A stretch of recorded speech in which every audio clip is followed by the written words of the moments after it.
তো আল্লাহ পাক রব্বুল আলামিন সূরা আলী ইমরানের 30 নম্বর আয়াতে বলতেছে, কুল ইন কুনতুম তুহিব্বুনাল্লাহ ফাত্তাবিউনি ইউহিব্বুকুমুল্লাহ ওয়া ইয়াগফির লাকুম যুনুবাকুম আল্লাহু গফুরুর রহিম।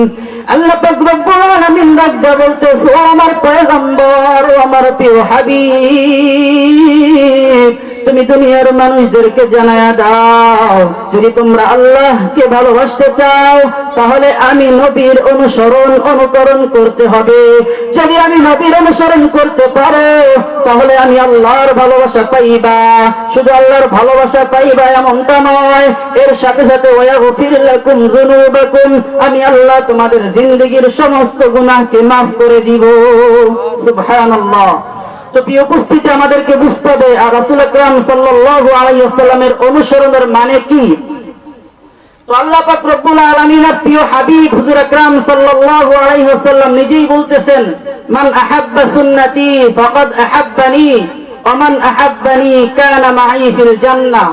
যে ব্যক্তি আমার সুন্নাতকে আঁকড়ে ধরবে সে কেমন যেন আমাকে ভালোবাসে, আর যে ব্যক্তি আমাকে ভালোবাসবে সে আমার সাথেই জান্নাতে থাকবে। সুবহানাল্লাহ। তো আমাদেরকে দেখতে হবে রাসূলের আদর্শ কি, রাসূলের সুন্নাত কি ছিল, আমরা কি রাসূলের সুন্নাত মোতাবেক আমাদের জিন্দেগি পরিচালনা করতেছি কিনা, রাসূলের আদর্শ, রাসূলের ভালোবাসা কি ছিল।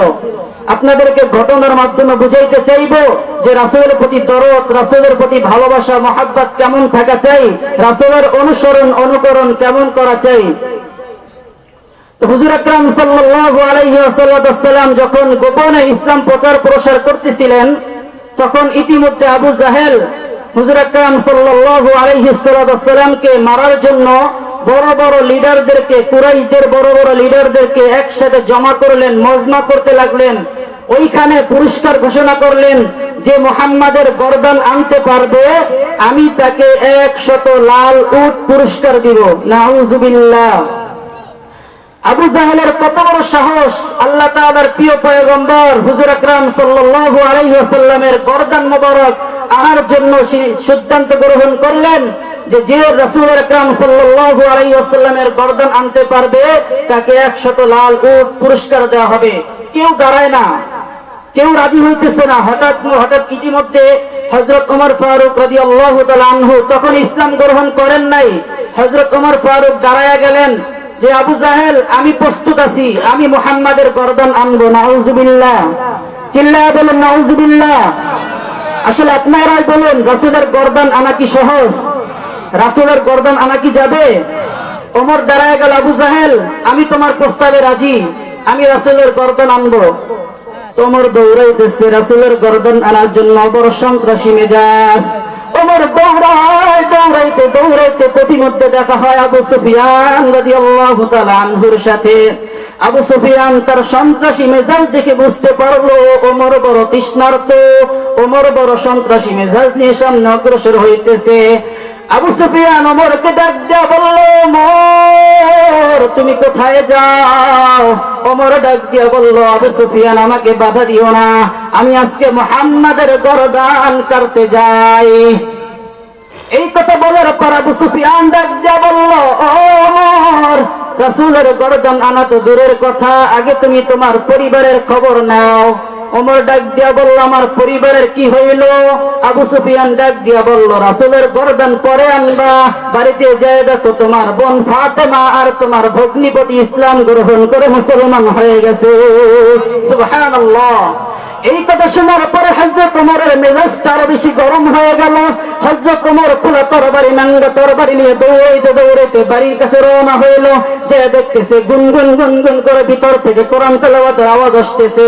অমনি করে দরজা টাক দিয়ে বলতেছে, বোন ফাতেমা দরজা খুলে দাও, দরজা খুলে দাও। এই কথা ওমরের শব্দ পাওয়ার পরে ফাতেমার মনটা কেমন যেন ভয়তে ঘাবড়ে গেল।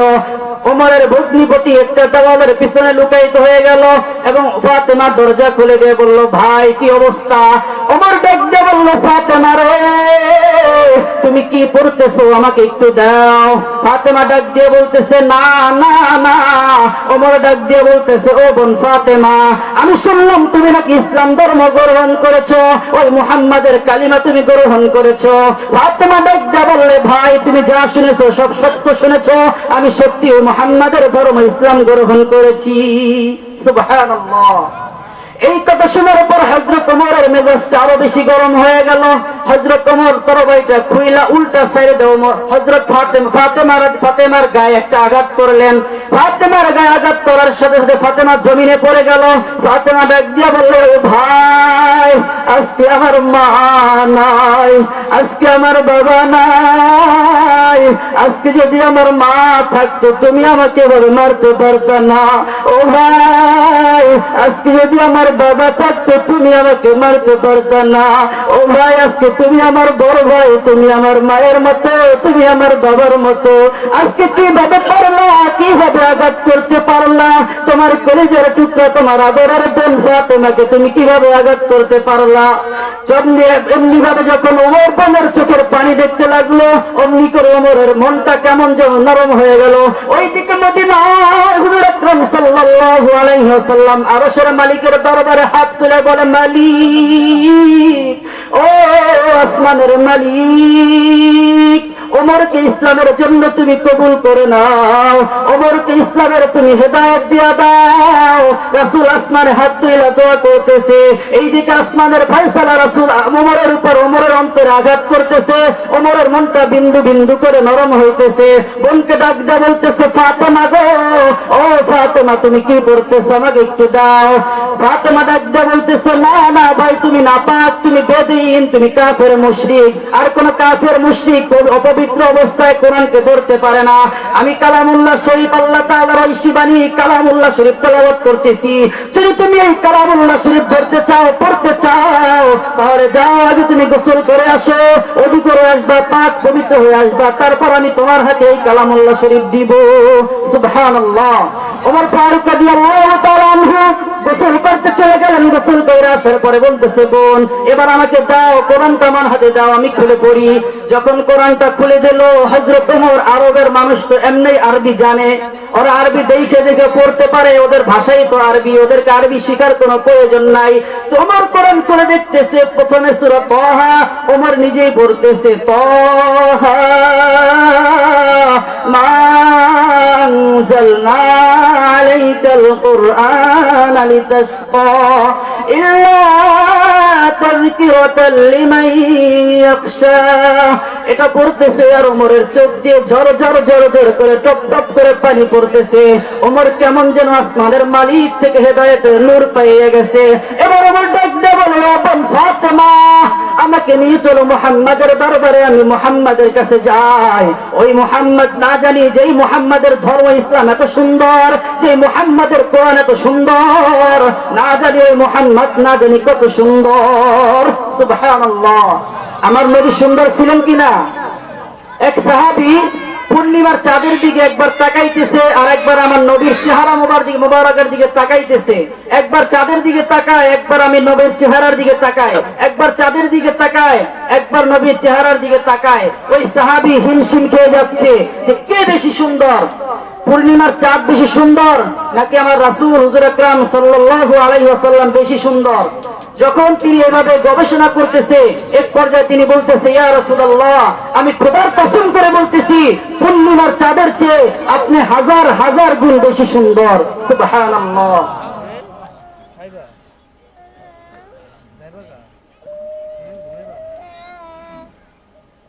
বাজান রে, হযরত ওমর তার ভগ্নিপতিকে নিয়ে রাসূলের দরবারে রওনা। যাইতে যাইতে অনেক দূর যাওয়ার পরে সাহাবায়ে কেরাম দেখতেছে ওমর খোলা তরবারি নিয়ে রাসূলের দরবারে আসতেছে। সাহাবায়ে কেরাম ডাক দিয়ে বলে, আল্লাহর পয়গম্বর, ওমর আসতেছে খোলা তরবারি নিয়ে, ওমর আসতেছে, আমাদেরকে অর্ডার দেন, আজকে ওমরকে শেষ করে দিব। রাসূল ডাক দিয়ে বলে, দাঁড়াও দাঁড়াও তোমরা কেউ জাগবা না। আজকে ওমর আমার গর্দান নিতে আসতেছে না, বরং ওমর নিজের গর্দান আমার পায়ে নত করতে আসতেছে। সুবহানাল্লাহ। যখন হযরত ওমর ফারুক রাদিয়াল্লাহু তাআলা আনহু হুজুর আকরাম সাল্লাল্লাহু আলাইহি ওয়াসাল্লামের সামনে উপস্থিত, হুজুর আকরাম সাল্লাল্লাহু আলাইহি ওয়াসাল্লামের সামনে যাইয়া নামাজের সূরাতে বৈশা খোলা তরবারিটা রাসূলের সামনে হাজির কইরা বলতেছে, ও আল্লাহর পয়গম্বর, আমি চেয়েছিলাম, আমি অনেক আশা ভরসা নিয়ে আসছি, আমি আপনার গর্দানটা কেটে নিব, কিন্তু না, আমি পারলাম না। আমি আপনার গর্দান নিব তো দূর, আজকে আমি আমার নিজের গর্দানটা আপনার পায়ের নিচে শুপে দিলাম। সুবহানাল্লাহ। এটাই তো ইসলাম, যে রাসূলের আদর্শ দেখা, রাসূলের চেহারা মোবারক দেখা বড় বড় লিডার, বড় বড় কাফের বেদুইন মুশরিকরা ইসলাম ধর্ম গ্রহণ করেছে। সুবহানাল্লাহ। এরপর যখন ওমর ফারুক রাদিয়াল্লাহু তাআলা আনহু রাসূলকে বলল, আল্লাহর পয়গম্বর, আমি আপনার কাছে মাথা নত করলাম, আমাকে কালিমা পড়ে দেন, লা ইলাহা ইল্লাল্লাহু মুহাম্মাদুর রাসূলুল্লাহ সাল্লাল্লাহু আলাইহি ওয়াসাল্লাম। এরপরে হযরত ওমর ইসলাম গ্রহণ করার পরে সর্বপ্রথম বাইতুল্লাহ শরীফে চলে গেল, কাবার সামনে গিয়ে এলান করতেছে, ও কুরাইশ বংশের লিডারেরা, কে আছো, কে আছো, আমার সাথে মোকাবেলা করবা। যদি কেউ চাও তার স্ত্রীকে বিধবা করতে, আমার সাথে মোকাবেলা করতে আসো। যদি কেউ চাও তার সন্তানকে এতিম বানাইতে, আমার সামনে চলে আসো। আমি ওমর ইসলাম গ্রহণ করেছি, শুনে রাখো, আজকে আমি মুহাম্মাদের পক্ষে দাঁড়ায় গেলাম। আজ থেকে ইসলাম সর্বভাবে সবার সামনে প্রচার প্রসারিত হবে। যদি কারো কোনো ক্ষমতা থাকে, যদি কারো কোনো শক্তি থাকে, তাহলে তার শিরচ্ছেদ করার জন্য ওমরের সামনে দাঁড়ায় যাও। এই ভাষণ দেওয়ার পরে সমস্ত কাফের মুশরিকরা ভয়তে থরথর থরথর করে কাঁপতেছে, কেউ ওর সামনে আসার জন্য সাহস পায় না। আবু জাহেল মাথা নিচু করে বলতেছে, হায় আফসোস, কি হইল যে ওমরকে পাঠাইলাম মুহাম্মাদের গর্দান আনার জন্য, সেই ওমর নাকি আজকে মুহাম্মাদের দলভুক্ত হয়ে গেল। আজকে আমাদের দল বড় নিম্ন হয়ে গেল, বড় নিচু হয়ে গেল, কেমন যেন আমরা বড় দুর্বল হয়ে গেলাম। এরপর ওমর ফারুক রাদিয়াল্লাহু তাআলা আনহু হুজুর আকরাম সাল্লাল্লাহু আলাইহি ওয়াসাল্লামকে বলতেছে, আল্লাহর রাসূল, আপনি কি সত্যি আল্লাহর পয়গম্বর? হুজুর আকরাম বলতেছে, হ্যাঁ, আমি আল্লাহর সত্য পয়গম্বর। কোরআন কি সত্য বাণী? রাসূল বলতেছে, হ্যাঁ, কোরআন সত্য বাণী। কোরআন কি আপনার উপর নাজিল করা হয়েছে? হুজুর আকরাম সাল্লাল্লাহু আলাইহি সাল্লাম বলতেছে, হ্যাঁ, কোরআন আমার উপর নাজিল করা হয়েছে। ওমর ডাক দিয়ে বলতেছে, তাহলে আজ থেকে যেহেতু ওমর ইসলামের ভিতরে দাখিল হয়েছে, এখন আর কোনদিন ইসলামকে গোপনে প্রচার প্রসার করার দরকার নাই। আজ থেকে ইসলাম প্রচার করা হবে সর্বপ্রথম সকলের প্রকাশ্যে, বাইতুল্লাহর ভিতরে আজান দিয়ে, আজান দেওয়ার মাধ্যমে ইসলাম প্রচারকে শুরু করা হবে সকলের সম্মুখে। সুবহানাল্লাহ। এই কথা বলার পর হুজুর আকরাম সাল্লাল্লাহু আলাইহি ওয়াসাল্লাম ধ্বনি দিলেন, নারায়ে তাকবীর। সমস্ত সাহাবায়ে কেরাম উল্লাসে বললেন, আল্লাহু আকবার। সেই দিন থেকে এই নারায়ে তাকবীরের ধ্বনি চলে আসতেছে। আজও পর্যন্ত এই নারায়ে তাকবীরের ধ্বনিতে সারা বিশ্বের সমস্ত মুরতাদ, নাস্তিক মুরতাদরা এখনো থরথর করে কাঁপতেছে, ঠিক কিনা? যখন ইসলামের ঝান্ডা, ইসলামের এই ধ্বনি দেওয়া হয়, তখন সমস্ত নাস্তিক মুরতাদরা থরথর করে কাঁপতে থাকে। আজকে বাংলার জমিনে তোমাদের মতো যুবকরা, ওমরের মতো যুবক না থাকার কারণে এই বাংলার জমিনে তাসলিমা নাসরিনের মতন নাস্তিক মুরতাদ, লোহার মতো নাস্তিক মুরতাদ, হুমায়ুন কবিরের মতো নাস্তিক মুরতাদ বাংলার জমিনে মাথা চড়া দিয়ে উঠতে পারে, ঠিক কিনা? যখন ওমরের মতো কোন বীর যোদ্ধা এই বাংলার জমিনে জাগ্রত হয়ে যাবে, তখন খোদার কসম করে বলতেছি, কোনদিন ইসলামকে কেউ মাথা নত করাতে পারবে না, পারবে না, পারবে না, ঠিক কিনা? তো সেজন্য আমাদেরকে সকল সর্ব অবস্থায় সোচ্চার থাকতে হবে যে ইসলামকে আমরা নিজেদের জীবন দিয়ে হলেও, ওমর ফারুক যেভাবে নিজেদের জীবনকে বিলাইয়া আল্লাহ পাক রব্বুল আলামিনের ইসলামকে প্রতিষ্ঠিত করার জন্য এই জমিনে আবির্ভূত হয়েছিলেন, আমাদেরকেও এভাবে হুজুর আকরাম সাল্লাল্লাহু আলাইহি ওয়াসাল্লামের আনিত দ্বীনকে আমাদেরকে এভাবেই সমুন্নত করতে হবে ইনশাআল্লাহ। আল্লাহ পাক রব্বুল আলামিন আমাদেরকে এই দ্বীন ইসলামের পিছনে ছুটার এবং তার হুকুমগুলো পালন করার তৌফিক দান করুন, আমিন। হুজুর আকরাম সাল্লাল্লাহু আলাইহি ওয়াসাল্লামের প্রতি আরো একটা ভালোবাসার নিদর্শন আমি আপনাদেরকে শোনাই।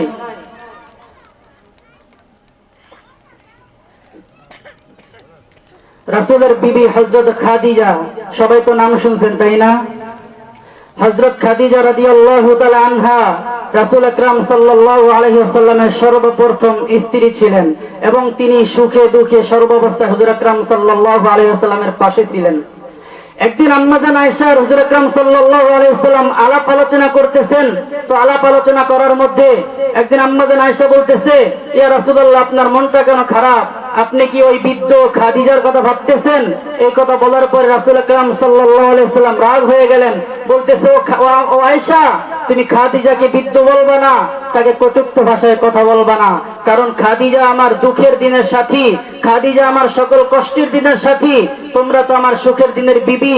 কিন্তু খাদিজা আমার জন্য তার সমস্ত মক্কার ভিতরে ঐতিহ্যবাহী একজন দ্বীনি প্রতিষ্ঠান ছিল, একজন ঐতিহ্যবাহী একজন সবচেয়ে ধনাঢ্য মহিলা ছিল।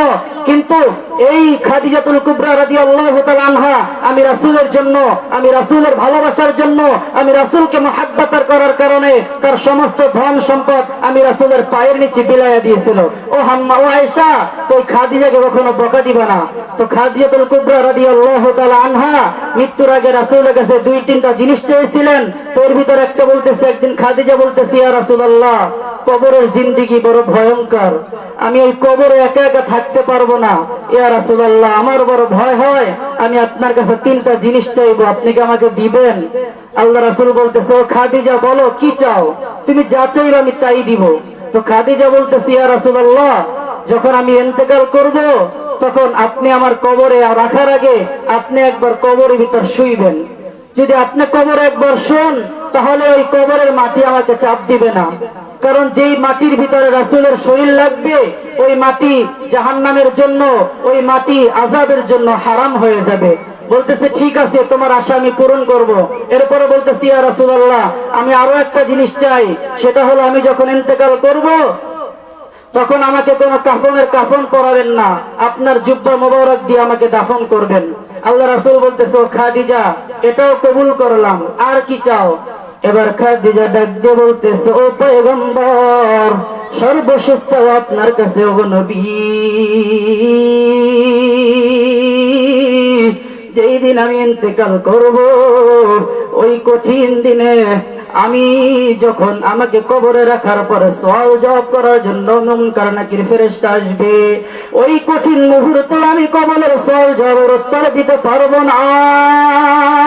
ওই আমার কবরের প্রশ্নের উত্তর আপনি রাসূল স্বয়ং দিয়ে দিবেন। বলতেছে, ও খাদিজা, যাও যাও, তোমার এই আশাটা আমি পূরণ করব। এই রীতিমধ্যে হযরত খাদিজাতুল কুবরা রাদিয়াল্লাহু তাআলা আনহা ইন্তেকাল করলেন।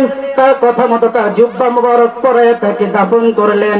কবরের ভিতরে রাসূল আকরাম হুজুর আকরাম সাল্লাল্লাহু আলাইহি ওয়াসাল্লাম একবার শুইলেন। এরপর যখন দাফন করা শেষ হইল, সমস্ত সাহাবায়ে কেরাম দাফন করার পরে দোয়া মোনাজাত শেষ করে বাড়ির দিকে রওনা। এবার রাসূল আকরাম সাল্লাল্লাহু আলাইহি ওয়াসাল্লাম কবরের পাশে বসে রয়েছেন। সিদ্দিক আকবর হযরত আবু বকর সিদ্দিক রাদিয়াল্লাহু তাআলা আনহু ডাক দিয়ে বলতেছেন, ও নবী পয়গম্বর, আপনি কি বাড়িতে যাবেন না? রাসূল ডাক দিয়ে বলতেছে, ও বকর, তুমি বাড়িতে যাও, আমি বাড়িতে যাব না, আমার খাদিজার প্রশ্নের সওয়াল জবাবের উত্তর আমাকে দিতে হবে। রাসূলের কেমন ভালোবাসা খাদিজার প্রতি ছিল, যে খাদিজার কবরের প্রশ্নের উত্তর হুজুর আকরাম সাল্লাল্লাহু আলাইহি ওয়াসাল্লাম নিজে দিতে চাইছেন। তো আবু বকর সিদ্দিক বলতেছে, ইয়া রাসূলুল্লাহ, আপনি যখন যাবেন না আমিও যাব না, আমি আপনার জন্য অপেক্ষা করতেছি। ইতিমধ্যে আল্লাহ পাক রব্বুল আলামিন জিবরাইলকে ডাক দিয়ে বলে, ও জিবরাইল, যাও আমার পয়গম্বরকে গিয়ে বলো যে, হে পয়গম্বর, আপনার বসে থেকে কষ্ট করার দরকার নেই, আপনি বাড়িতে চলে যান, আপনার খাদিজার প্রশ্নের উত্তর স্বয়ং আল্লাহ পাক রব্বুল আলামিন নিজেই দিয়ে দিবেন। সুবহানাল্লাহ। এই খাদিজা কেমন মহিলা ছিলেন, যে মহিলার সার্টিফিকেট আল্লাহ পাক রব্বুল আলামিন নিজেই দিতেছেন এবং নিজেই বলতেছে, এই খাদিজার কবরের সওয়াল জবাবের উত্তর আমি আল্লাহ নিজেই দিয়ে দিব। এই ছিল রাসূলের প্রতি খাদিজার ভালোবাসা আর খাদিজার প্রতি রাসূলের ভালোবাসা। তো কি উপস্থিতি, এই ঘটনার মাধ্যমে আপনাদেরকে এটাই বুঝাইতে চাইলাম যে যদি আমরা রাসূলকে ভালোবাসতে পারি, রাসূলের প্রতি আমাদের মহব্বত থাকে, যদি আমরা রাসূলকে সবচেয়ে বেশি ভালোবাসতে পারি, আমাদের জীবনের চাইতে রাসূলকে বেশি ভালোবাসতে পারি, তাহলে অবশ্যই অবশ্যই হুজুর আকরাম সাল্লাল্লাহু আলাইহি ওয়াসাল্লাম আমাদেরকে হাসরের ময়দানে সুপারিশ করে জান্নাতে নিয়ে যাবেন, ঠিক কিনা? আর যদি রাসূলের প্রতি আমাদের ভালোবাসা না থাকে, বিন্দু পরিমাণ কমতি থাকে রাসূলের প্রতি ভালোবাসায়, তাহলে হইতে পারে হাসরের ময়দানে আমাদেরকে রাসূল আকরাম সাল্লাল্লাহু আলাইহি ওয়াসাল্লাম আমাদের জন্য সুপারিশ করবেন না। সেজন্য রাসূলের সুপারিশের দরকার আছে কি নাই? রাসূলের সুপারিশ ছাড়া কেউ জান্নাতে যেতে পারবে না। সেজন্য আমাদেরকে দুনিয়া থাকা অবস্থায় কবরে যাওয়ার জন্য কিছু সামানা জোগাড় করতে হবে এবং হুজুর আকরাম সাল্লাল্লাহু আলাইহি ওয়াসাল্লামের মর্জি মোতাবেক, তার সুন্নাত মোতাবেক আমাদের জিন্দেগিকে পরিচালনা করতে হবে। তাহলে আশা করা যায় মৃত্যুর পরে ভয়ঙ্কর কবরে আমার রাসূল আমার পাশে বসে থাকবেন, আমার রাসূল আমাকে সুপারিশ করে জান্নাতে নিয়ে যাবেন। আর যদি আজকে আমরা রাসূলের বিরুদ্ধাচরণ করি, আমার পাশে এক নাস্তিক রাসূলের বিরুদ্ধাচরণ করতেছে, অথচ আমি মুসলমানের সন্তান হয়ে এর প্রতিবাদ আমি জানাইতে পারতেছি না। আজকে ফ্রান্সের সরকার রাসূলের বিরুদ্ধে কার্টুন তৈরি করতেছে, অথচ আমি মুসলমান হয়ে তার কোনো প্রতিবাদ করতেছি না। আজকে রাসূলের বিরুদ্ধে তাসলিমা নাসরিন ওয়াকাত্তবাতায় খারাপ ভাষায় গালাগালি করতেছে, অথচ আমি মুসলমানের বাচ্চা হয়ে কোনো প্রতিবাদ করতেছি না। তাহলে কোন মুখে তুমি আশা করতে পারো যে মৃত্যুর পরে তুমি রাসূলের সুপারিশ পাইবা? কোনোদিন আশা করা যায় না, কোনোদিন না কোশ্চিন কারো রাসূলের সুপারিশ পাওয়া যাবে না। সেজন্য রাসূলের সুপারিশ পাইতে হলে আমাদেরকে অবশ্যই আমার পাশে যদি কোনো নাস্তিক মুরতাদ রাসূলকে ব্যঙ্গচিত্র করে, রাসূলকে গালি দেয়, অবশ্যই আমার যতটুকু সামর্থ্য কুলায় ওই নাস্তিকের দাঁত ভাঙা জবাব দেব ইনশাআল্লাহ। আল্লাহ পাক রব্বুল আলামিন আমাদের প্রত্যেককে রাসূলের প্রতি ভালোবাসা, রাসূলের প্রতি দরদ, কষ্ট, মায়া, মহব্বত, ভালোবাসা নিয়ে আমাদের জিন্দেগিকে পরিচালনা করার তৌফিক দান করুন। আল্লাহ পাক রব্বুল আলামিন যা কিছু বললাম কোরআন ও হাদিসের আলোকে ভুল ত্রুটিকে মাফ করে দিয়ে আল্লাহ পাক রব্বুল আলামিন আপনাকে আমাকে সবাইকে কথাগুলোর উপর আমল করার তৌফিক দান করুন। ওয়া আখির দাওয়ানা আনিল হামদুলিল্লাহি রাব্বিল আলামিন। আসসালামু আলাইকুম ওয়া রাহমাতুল্লাহি ওয়া বারাকাতুহু।